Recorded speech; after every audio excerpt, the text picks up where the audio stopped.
त्यांचा औषध उपचार काय त्यांच्या घरातलीच देतात गोळी आणि आमचं पण एक डॉक्टर आहेत ते येऊन येणार तपासून वगैरे गोळ्या वगैरे घेऊन जातात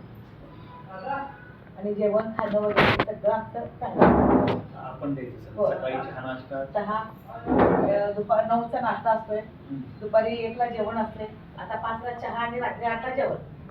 रात्री भाजी भाकरी कंपल्सरी असते आणि सकाळी चपाती भाजी भात आमटी कोशिंबीर वगैरे सगळं किती कालावधीसाठी असतं तसं काही नाही नाही कायम स्वरूपी एकदा आले की ते त्यांना म्हणजे ते इथून त्यांचं हेच नेतं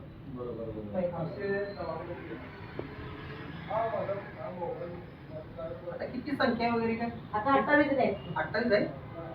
लेडीज जास्त दिसतात लेडीज जास्त आहे सासवाच नको सासवा आवडत नाही सासवा आवडत नाही